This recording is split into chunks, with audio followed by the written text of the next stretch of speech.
Hey, what's up, everybody? Welcome back to the discussion lounge. I'm finally back with Hector and Gio, the master of philosophy and the master of engineering.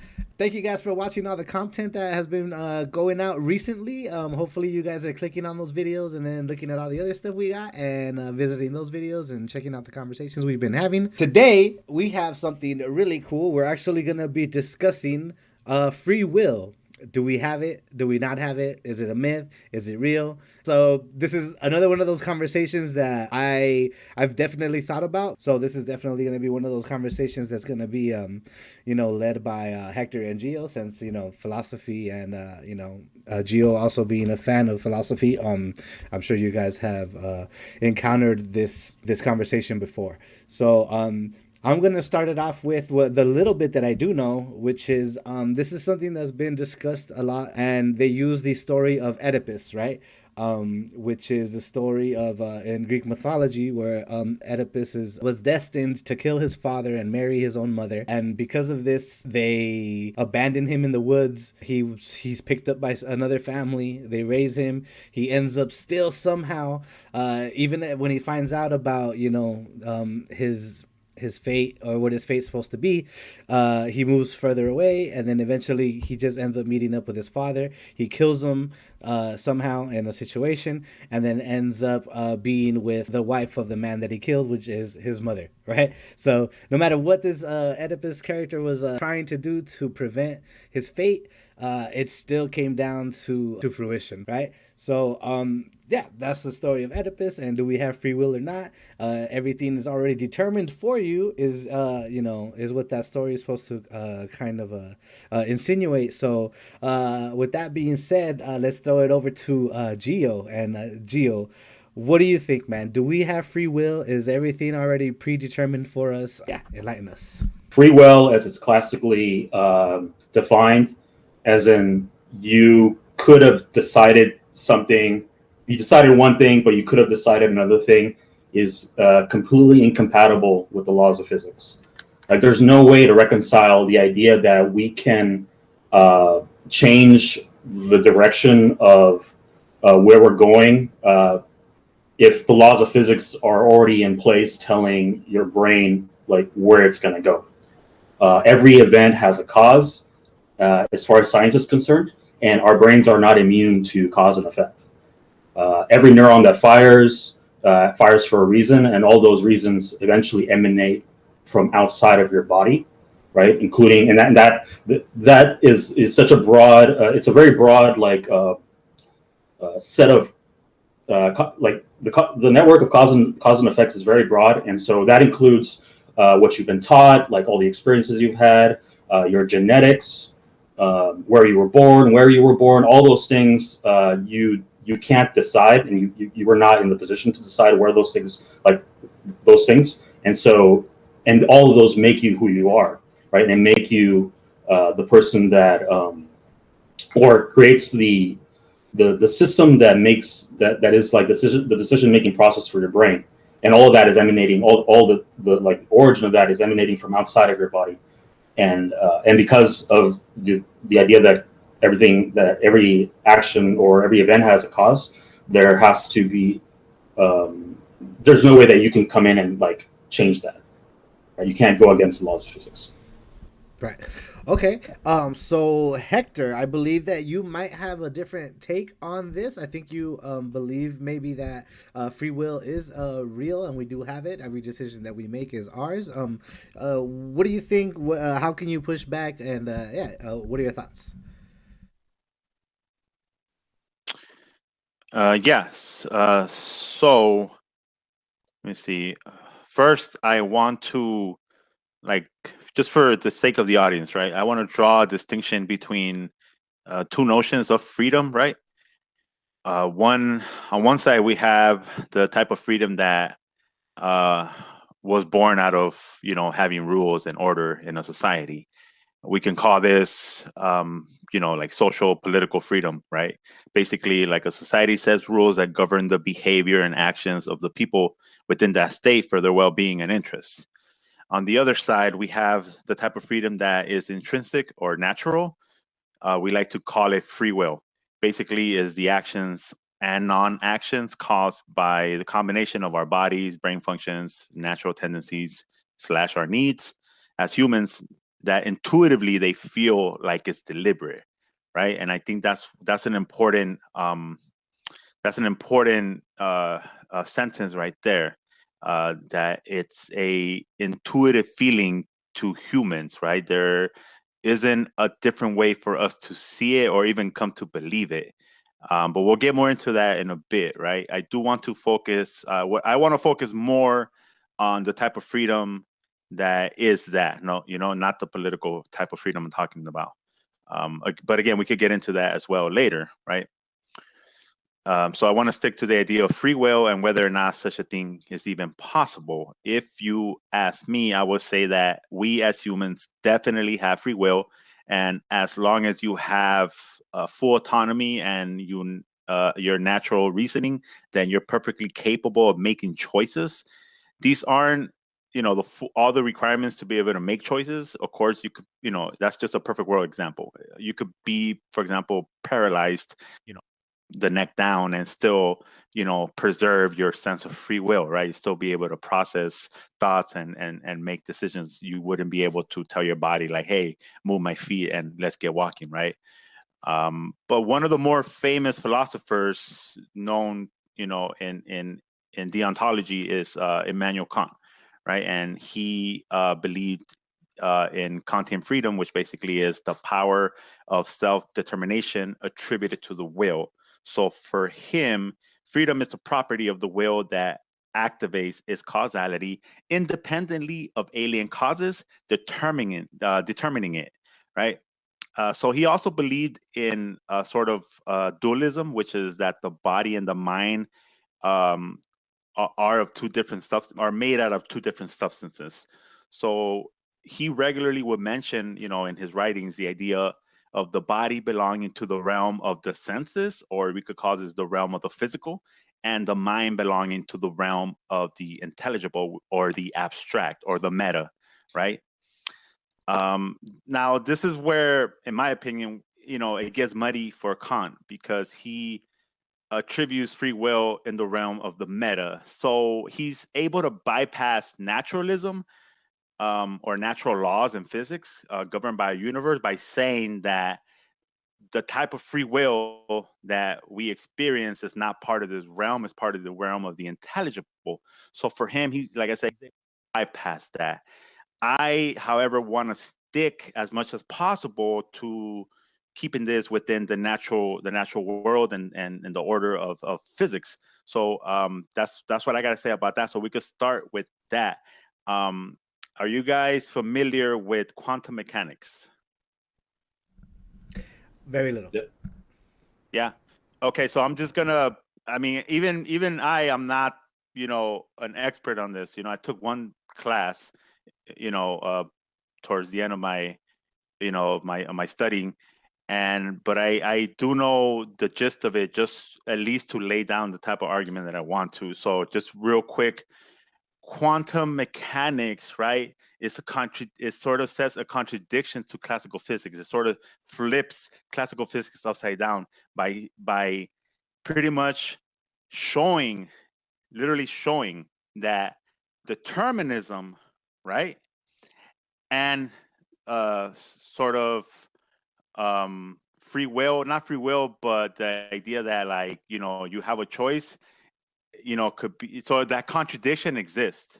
Let me explain further what I mean by that. So for example, you at the microscopic level, you have neutrons, no, yeah, I think it's electrons, right? And they're said to be in a state of superposition, right? In two different directions, where it could be either going up or going spin up or spin down, for example, right? And it doesn't have a definite state until you observe it. Like the person observes these electrons, then it pretty much branches out to its definite state, right? And then there's a study that they run these electrons through a box, right? That is sort of a box that you observe it, and then it pumps out either a spin up or spin down, for example, right direction. and then you have another box in the other end. And since it's finally in a definite state, once it come out of that box, you would assume that once it goes into that box again, it comes out, it should be in that same definite state. But the percentage goes back to 50-50. It's no longer 100% a definite state. It goes back to 50-50, and it could go the other way. So now you have the idea that like this is determined, but it's not determined at the same time. Now that's just at the microscopic level. If you try to press that up to the level of, let's say, like the macro, right? Like the matter, full matter, and us, our bodies, right? We don't know yet like how up that process goes. So with that being said, it's possible that we are and there's theories for this, but I don't want to get into that, but it's possible that we are in a superposition of all our choices, and it isn't until we make one choice that we sort of branch out to that one. So that's what I got to say about that. Gio, I believe that you're actually really familiar with quantum mechanics, right? So, rebuttal. Okay. Yeah. By the way, if there's yeah. sorry to interrupt. If there's anything that was out of line with that interpretation of quantum mechanics, please correct it. Okay. Yeah. So yeah, you're right. So in quantum mechanics, it contrasts to classical mechanics. Under classical mechanics, you invoke like Newtonian physics. You have gravity. You have the forces in. So the three laws of Newton's three laws, where you have forces applied to things, and you have large objects interacting in a very deterministic way, right? Like one effect leads to another. But when it comes to quantum mechanics, things behave differently. Like you said, you have to deal more with probabilistic terms, right? Of a particle maybe being here or maybe being there. And instead of talking about a position of a particle, we talk about like the probability distribution of a particle, right? And so it's like a wave, and wherever it's really high, that's where the particle is most likely to be. Right? However, given that, there's two problems that when you're trying to use quantum mechanics to reconcile free will, or the naturalistic free will that you were describing. The first one is that quantum mechanical effects primarily take place at the subatomic level, so levels lower than the atom. So the atom, an atom, let's say a hydrogen atom, is composed of a proton and an electron orbiting it, right? And that is the hydrogen atom. Quantum mechanics primarily takes place for an electron. The electron, we observe the electron to have quantum mechanical properties, where there's a probability distribution, or we see the proton exhibiting quantum mechanical properties. So this is when we go Ant-Man, right? Yeah, like the smallest we can possibly get. Yeah, where you get into the quantum realm. Yeah. At that point, like all bets are off, and everything's just random, and we don't know. Like time, we can't tell everything, space is we don't know what's going on. Yeah. However, when it comes to, we're describing free will, we're talking about humans and how they make decisions. We have to invoke the brain, right, and the neurons that compose the brain. When neurons fire, they're not necessarily being influenced by quantum mechanical effects. An electron might be probabilistic and be bouncing around or just be a cloud of probability. But when you have a bunch of particles all like packed into a system, the quantum properties kind of even out, and it becomes more deterministic, right? So like a trillion atoms all packed into one makes a macroscopic object. That's going to have deterministic properties. It's going to follow the classical laws of physics, and it's not going to be like bouncing around like an electron might be. And when we talk about the neuron, you have the buildup of, when a neuron fires, you have the buildup of sodium and potassium, right, at the macroscopic level. It's still small compared to us, but it's not at the quantum mechanical level, right? The quantum mechanics is happening at a way lower level, and by the time you get to the neuron, you've already evened out everything, and everything's become deterministic. So that's the first thing that we need to understand, right? And maybe there is a relationship, but when you talk to a neuroscientist, they don't invoke quantum mechanics at all. It's all macroscopic. The other problem is so let's say that there is a probabilistic nature to that, and there is a connection between the the randomness of quantum mechanics and maybe the randomness or the connection between the randomness of quantum mechanics and how you make decisions. Even then, quantum mechanics is random. That does not explain your ability to choose something, right? Your ability to choose something is that you chose something, not that it was chosen randomly for you. So even if you invoke quantum mechanics and say things are random, you still don't have any free will because it's random. It's not that you chose it. Yeah, it's chance. It's chance, yeah. And so even then, if you want to invoke that, there's no room for free will there either. So we can definitely move from the quantum mechanics part of it, because yeah, Gio, I think you laid it out perfectly. It's we're talking about different things, right? So something that Hector that you said earlier that kind of struck a chord with me was you said that like intuitively, right? People feel like they have free will, right? And this brings me back to the conversation we had about being in a simulation, right? So like we kind of feel like we're not, right? But then when you start breaking it down, it kind of starts feeling like, oh man, like now this is a possibility, and I think that this conversation with free will is kind of going the same way. And when I started like looking up stuff, and I've seen conversations with like Sam Harris before and stuff like that where he talks about free will, and I think yeah, it's one of those things where we want to feel like we have this, right? Because nobody wants to feel like, yo, your whole life is predetermined, and no matter what you do, you've never had like an original decision in your life. Nobody wants to believe that, right? But I think that yeah, like when you start breaking it down, right, nobody gets to choose like their parents, nobody gets to choose like where they grew up, where they live. Like none of that stuff at the beginning of your life is your choice, right? You don't even get to choose your name. Is it really possible that we can't have like an original thought? Like, is that where we're at? And is that because like we're in a simulation? It still goes back to that. I don't know. It's crazy, right? But yeah, I would say that whether we're in a simulation or not, free will is still incompatible with both. At least the traditional notion of free will, what we call the libertarian free will, the natural free will. mm-hmm. Well, yeah. Speaking of compatibility, another issue that you could run into, especially when you're having a conversation like this, where you have a person like Gio who's standing on the shoulders of science, right, being the man of science, right, which is nothing wrong with that. Like I'm for science as well. And you have someone on the other end, like someone who is trying to see this in a way that when I first started talking about Immanuel Kant and his philosophies, where he's trying to sort of see this as something that is beyond that, beyond science, beyond the physical, right? Even though there's no proof to the that aforementioned statement, but again, it goes back to the intuition part, right? That you can never take away. Like Alan was saying, right? Like there's like how is that? Like what kind of life? Like how can you possibly be?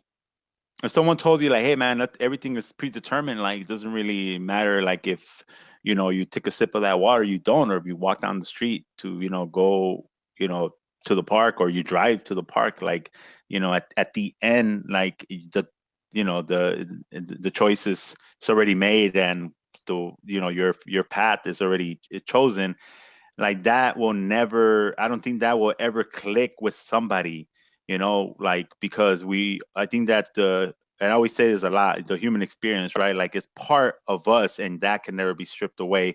So I'm not saying that everything is predetermined, it's bullshit, is BS. I'm not saying that. What I'm saying is that it's just really tough I think that would be really tough to ever accept it, even if it was true. Yeah, I think you might be right. At least in 2021, you talk to people about this. Both religious people and atheists both take offense to the idea that they're not in control of their destiny. But I don't think that's so. The one thing is to say it's accepted by society, and another thing is to say that it's true or not. Right? For a long time, maybe people thought that the Earth was flat, but that doesn't reconcile with reality, and at some point people accepted it, or that the Earth is not the center of the universe. Uh, that eventually people had to reconcile with that fact.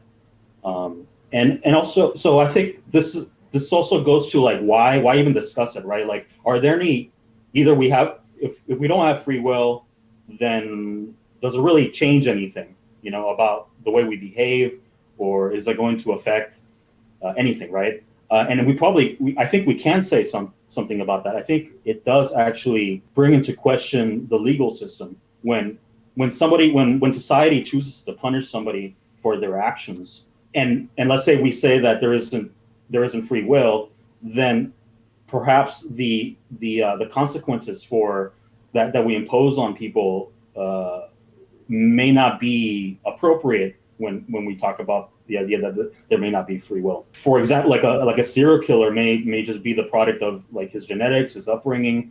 A terrorist, right? The radicalization that he went under is the result of imperialism and where he was born. So when we choose to judge somebody, and you start to think about the fact that he may not be responsible completely for what he is and what he's doing, then I think it has implications in when it comes to applying justice.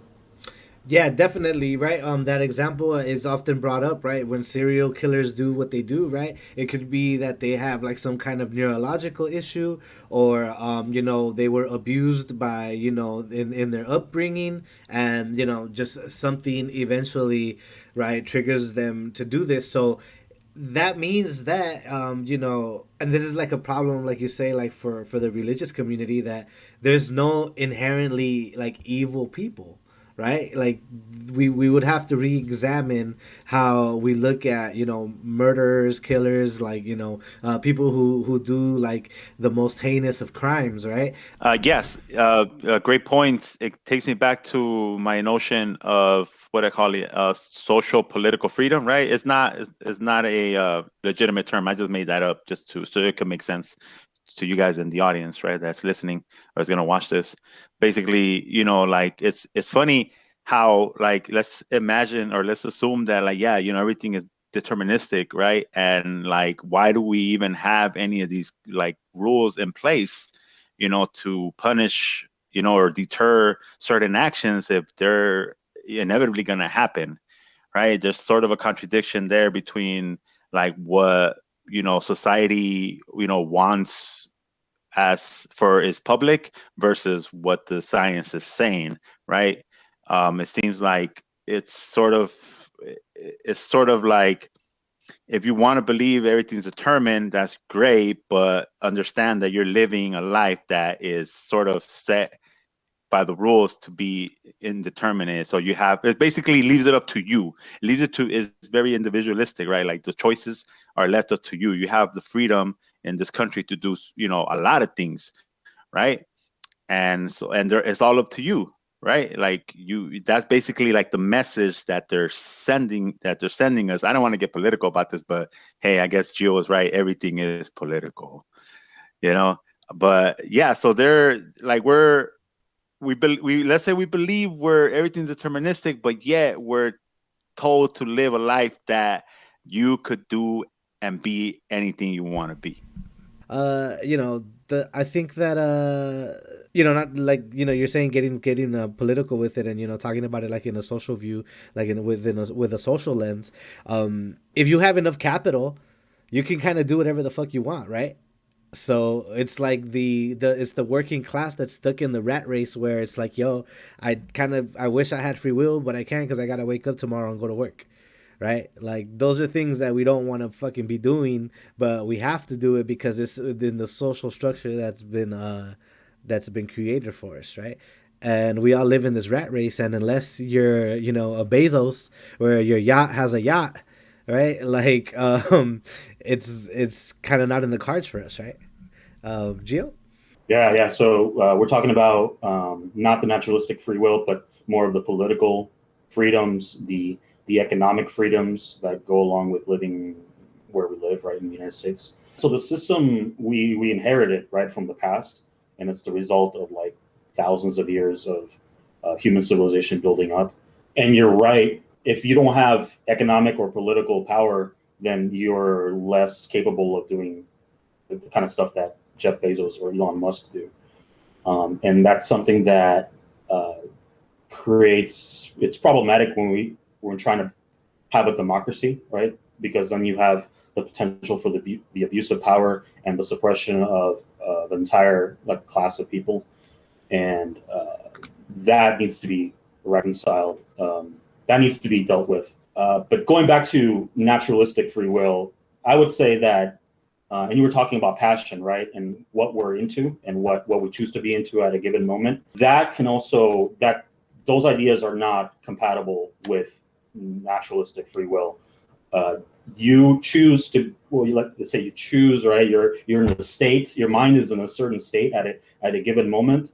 And the reason it's in that state is because of all its prior states, right? And those states were, and then until it was conceived, and then it goes further back. Whatever you choose to be is to be into at a given moment, it is you are that. And I guess another thing that comes up too is that even if you don't have free will, you can still change, right? We are all constantly changing. The human, a human is a process. It's constantly changing. There's things going in, things going out, and things are being recycled. And so, and so just because we don't have free will doesn't mean we don't change, and we will change. But what changes you is everything else, right? You are not. You can't disconnect the human body from the environment. We are all part of the same system that we call either the planet, the earth, the society, or the universe, and everything's influencing everything else.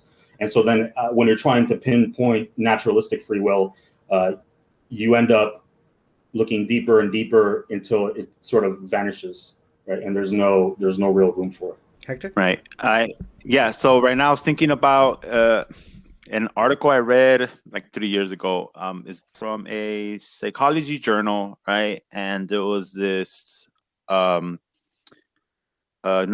or neuroscientist. Their goal was to find some sort of like wiggle room inside your brain, right? Some sort of like a fraction of like a small of a second where there's like some sort of like hiccup. Like, you know how they say like, oh, you want to go to get ice cream, like your mind kind of already knows what you're going to get, but you're not aware of it yet, right? There's sort of some sort of lag, but once you get there, like it just clicks and that's your choice. And you think that you made that choice on that spot, but realistically, and you already had made that choice. Your mind already made that choice before that. Yeah, but you it's just like a weren't state aware. of buffering between like what you Yeah. have already thought versus what when you make the actual decision. Right. So when you have like chemicals and in your brain and everything sparking up, right? Like we're looking at this at the micro level, correct? Like it's very tiny, very small, right? And that effect, like when you mix two chemicals together, you're always going to get the same effect if you know what those two chemicals are, right? But when you mix two people together, you can, like, how can you come to determine exactly how the outcome will be? Like if me and Alan are beefing, right? You could kind of say like, damn, they might squash it, but most likely they're gonna throw hands, right? You don't know that. You can't say like one or the other, and then miraculously maybe we do squash it, Mm-hmm. and you're like, oh man, I thought they were gonna fight the way they were acting, right? But they came to the senses and they ended up making, I guess, for some the right choice, right? So we made the right choice or the choice that was reasonable. So now my question, what I'm trying really hard to understand is like, I don't think there's any evidence that shows like how, like if that process in the brain is so small, it leads up all the way to this point of me and Alan talking or beefing, and then finding some sort of relation. Like I don't know if that's if it, like does that make any sense? Like how, like if that process keeps going further like out. So that was my point when I brought up quantum mechanics, that it starts so small, like possibly we could bring that up to like how far up does it go in the macro level, right? Does this, like you said, it phases out, right? So if that's the case, it phases out, then could it be possible that perhaps whatever is governing us, also phases out? maybe we are, perhaps maybe as humans, we're in the part of the expansion of the universe where it is small and there's no way to ever come to have some sort of free will. So when we're talking about phasing out, I was referring to the effects of quantum mechanics. More, I would say it's more like averaging out. All the randomness of quantum mechanics averages out to at the macro level to a deterministic universe, and that's where decisions, as far as like when you talk to certain neuroscientists, they talk about neurons firing one after the other in a network that we call the brain. And all that is happening at the macroscopic level. There's no real need for invoking quantum mechanics. At that point, it's already been phased out. Even though it's small to us, a neuron's really small to us, it's a macroscopic object and doesn't invoke quantum mechanical effects. And so then your question was like, how do we know, let's say you and Alan have an interaction, how can we know what the outcome is going to be? Well, the answer is that unless we know everything about the system, the like what's happening, your neural states, your bodily states, and then everything in the immediate environment, then we can't predict it, right? But you can say that all your neurons and all the endorphins that are going through your body and all the molecules that are bouncing around and all the sights and sounds, those are all macroscopic and they inherently follow deterministic laws. And so you will have an outcome based on determinism when you have an interaction between two people, right? There's no real place to put, like quantum mechanics does not play a role in that. By the time you're talking about decisions in the brain, the quantum effects have dissipated. Does that make sense? I don't know if I'm being clear. No, I get you. I'm still stuck though on that thought that, like, because in quantum mechanics, like the reason why we're able to see that things work the way they do is because we're able to observe it. I mean, observe, what's happening, but there's no way to observe, what's happening in our world. Right, we can't possibly like step out far enough and look at every possible player within the system and determine literally like, or pretty much see like how everything is like bouncing off each other, and how we're interacting. Right, we will need like a very, very, it's basically impossible to do that. Right, so it's still, that's why my skepticism is still sort of high, because it's hard to say that it's not possible that there could be some sort of randomness within our world. And because there is randomness, right, like there's a slight possibility that a certain choice could go the other way.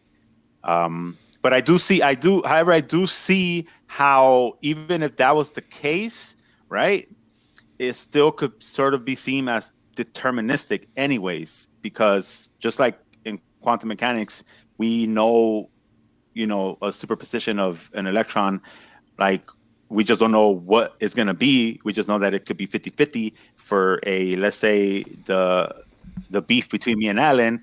There could be 1,000 outcomes and we just don't know which one's going to be, but we know there's 1,000 outcomes. If that makes any sense. I would say that like I said, the quantum mechanics I don't think plays a role. And when you talk to a neuroscientist, that we never have to invoke quantum mechanics to see the behavior of a neuron. As far as we're concerned, as far as the effects of macroscopic objects like us, everything is deterministic. Maybe there is, and we're just not aware of it. But as far as we know, and everything that we understand about the world, there's no real point where quantum mechanics does not play a role there. And like I said earlier, even if it did, it's random. Like we didn't choose that; it was chosen for us by random quantum fluctuations. And so then free will is not even compatible with that. Moral responsibility seems to go out the window in this scenario, right, where everything is deterministic. However, so individual responsibility is less of an important thing. It's more about if you have a serial killer going around doing shit, you need to separate him out of the society before he continues to like fuck shit up. right? You need to do something about him. You can't just because he's not responsible for his actions because he doesn't have free will doesn't mean we can't protect other people. And so, if you want to talk about moral responsibility of the society, yeah, the society should take him and separate him out so that he's not hurting other people. Oh, And that's a moral philosophy that's compatible with no free will. Yeah. So if anyone is familiar with like 17th century philosophers, right? I'm talking about uh, people like John Locke, and one philosopher in the medieval time period, Pizan, and then Machiavelli. No, not Tupac. Machiavelli. Okay, there's a big difference. Anyways, if you're familiar with them, they all sort of have like this consensus about um, freedom, which is basically like it's unless you're in the state of nature, as they call it, right? Unless you're somewhere where there is no rules. Imagine like I don't know, like an animal roaming free, right? Like they're basically in the state of nature. And that's presumably how we started. And then we built societies. And as you build society, you sort of give away a little bit of your freedoms, right? So that you could preserve your well-being, right? Like, because imagine, like, if you're beefing, like, we could end up killing each other, and there's no like protection, and there's no sense of like, you thinking like, damn, any day someone could come and just take my stuff, take my property, kill me and my family or whatever. Like, it's just a scary thought. So the idea was like, if you create sort of a society, right, and you give up those type of freedoms, or basically you give up a little bit of your freedom for the sake of like having those type of securities. yes, that type of security, then that's basically how it all started. That's basically how social political establishments started, as these philosophers tend to believe, right? And it makes sense that that's the direction that we went. Now, when your question about where does like duty and moral obligation come in, right? Yeah, moral responsibility. If remember responsibility, if you assume that that's how, if you just assume that morality is not even a thing, right, then it was created in that process of developing a society where they set these rules, right? And now you follow these rules and you feel good about it, and that's the sense that you get moral obligation. So if it's just, it will be, I think, if you look at it that way, right? Because I think that, again, I want to stress this a lot, right? I can't stress this enough, that like when we talk, because I don't want to be lost in translation, I want to make sure I'm clear about what I'm saying. That when I speak on like morality and free will, I'm sort of looking at it in a sense where we're beyond the realm of the physical, and that is already getting to, it could be very abstract for some people to follow or to even imagine for it to be possible, right? um so I want to be clear that that's the type of free will that I believe exists, right, outside of the realm of the physical, that wasn't created by cause and effect, right? The people just building up a society and having these rules. Again, if we just ignore that part for a second, then moral obligation or duty, that will be like a byproduct of determinism, I think. Building up a society, the only way that we can live together as a society is to give up a certain amount of freedom, create social contracts that assume behaviors so that we're not like getting in each other's way, right, in our faces. Do Yeah. So if do I agree? Do I agree with that? I mean, it makes sense. I think it checks out logically, right? And if you look back at like history, you would see that, like, sure, I could see that we were at one point just roaming around butt naked, and we figured it out, and now we're here, right, with my beautiful painted wall.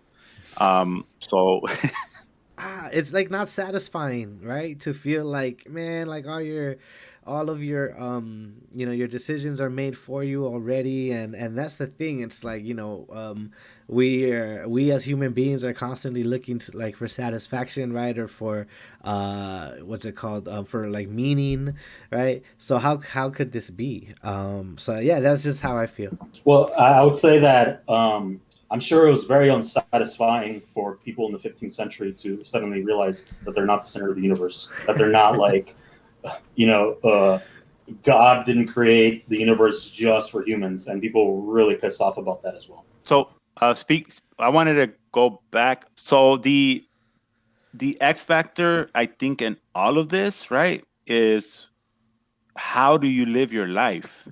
Because I don't know anyone who lives their life like it's predetermined. And if they do, how do you do that? Because in order for you to live your life like it's predetermined, you would need to know everything that's predetermined, right? Like you can't just like imagine yourself, hey, I'm just gonna sit here and let's see what happens, because it's sort of like it just doesn't feel like it's not, like Alan was saying, it's not satisfying. Like even at that point, it's still not satisfying because it feels like there's something missing, like there's some sort of information missing. I think that's the annoying part. And of course, as humans, we're very, very curious. We want to know everything, right? That's why we're having this conversation. We're trying to get to the bottom of the truth, right? We're always going to have that in us. That's one.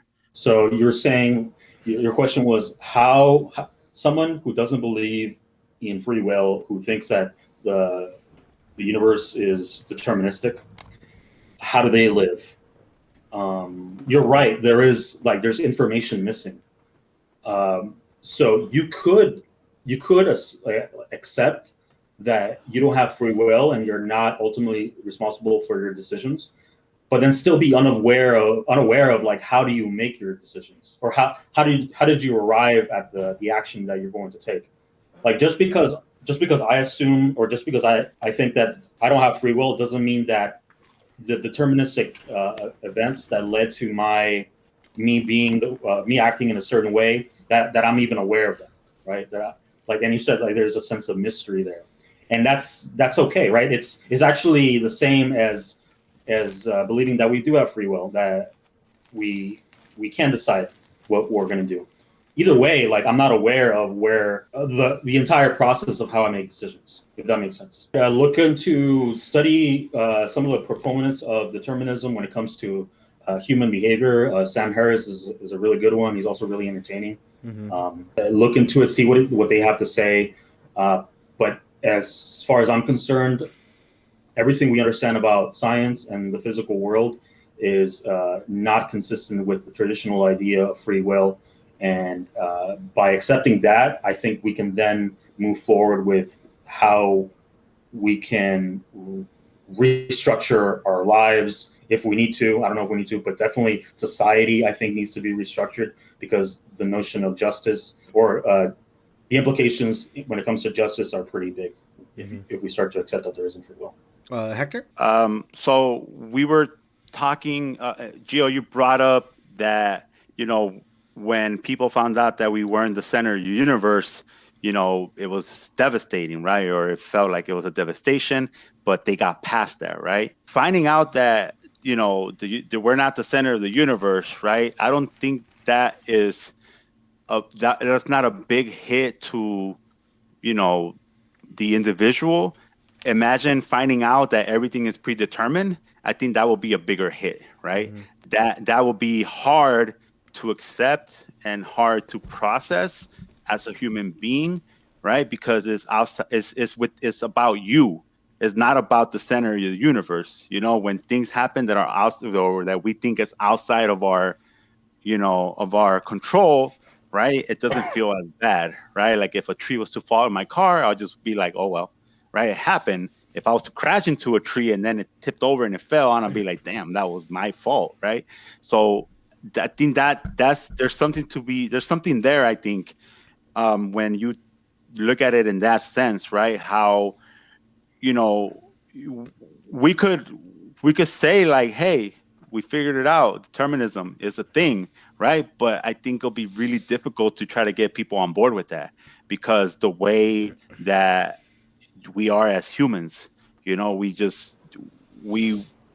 I don't know how to explain it. Like, I don't know where to begin to explain it. I just know that if you were to tell me like, hey, everything's predetermined, I will still have my doubts, and they're not based on, hey, we have all the facts, right? I don't know where I was, what would that make me? Would that make me like some sort of Sorry about like, it'd probably just make me a skeptic, right?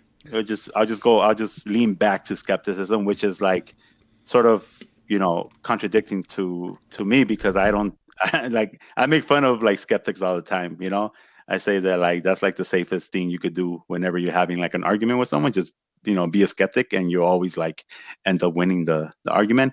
But anyways, yeah. So I was just those are just my thoughts. It's a good point too, because like you said, it's a hard sell, and this is something that I think like I can more talk about, just because it's like a social thing.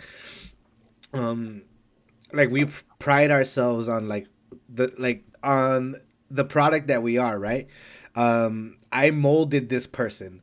I molded like this of my likes and all this stuff, right? Like this is something that I sought out, like this weird stuff, or I sought out this type of music on my own, because this is the type of individual that I believed that I was, or that I wanted to be, right? So when we get to the age of we are now, 35, and plus, we're like, yo, like this is something that I've been working on, so how can you tell me that this is predetermined, right? Like you can't tell me my experiences are predetermined or anything like that, right? So yeah, and that's why it'll be a really hard sell for sure. Gio? Yeah, maybe a better analogy when it comes to like a mind fuck to society would be, because it's closer to our time, is the theory of evolution, right? Accepting that we evolved from animals has been a really hard sell for centuries now, since like the 1800s, when Darwin came up with the theory. And so that's also like a huge blow to people's. I think this is what it is. It's our egos that get in the way of accepting the fact that we're not like responsible for what we are, and to try to sell that will be probably as hard, if not more difficult, than what we're trying to do when it comes to the theory of evolution. Is it possible that I could say that me denouncing determinism is me choosing to be, or to have choices? Does that work? That works, right? No, you would be you were predetermined to denounce determinism. Adam. Oh, closing statements. I would say watch the movie called, if you haven't already, The Discovery. Okay, have you guys seen it or heard of it? It came out in 2017. It's a film. It's a British film with Jason Segel. I think that's how you say his name. The guy that came out in Forgetting Sarah Marshall, the main actor, right? Really, really good actor in this movie. Is basically like they literally discover that there's life after death. Proven. Ooh. There's life after death, and there's people, and there's like this conflict between like people, killing themselves, right, or like committing suicide just to get to the other world, or just to see people that that are past, their loved ones and stuff like that. And it's very interesting because there's this like the same type of like friction that we had on this show. Like you kind of see that, but it's more intensive. It's intensified. Okay, so The Discovery with The Jason Segel. Discovery. Yes, sir. Awesome. All right, guys. Well, that was definitely an interesting conversation. Thank you guys so much. And to the Discussion Lounge family out there, thank you guys so much for watching our videos. Make sure you sub, you like, and, leave a comment. Let us know if there's some topics that you would like us to discuss, and we'll definitely do our research, and, we'll have a little discussion about that. Thank you guys so much. We're on the road to the 100 subs. We're at 50 plus now. Our Instagram, Discussion Lounge, we're almost at 100 followers there. So, yeah, man, let's keep the train rolling. Let's keep the channel growing. And, Hector, Gio, thank you, as always. Super enlightening. We appreciate you guys. Discussion Lounge out.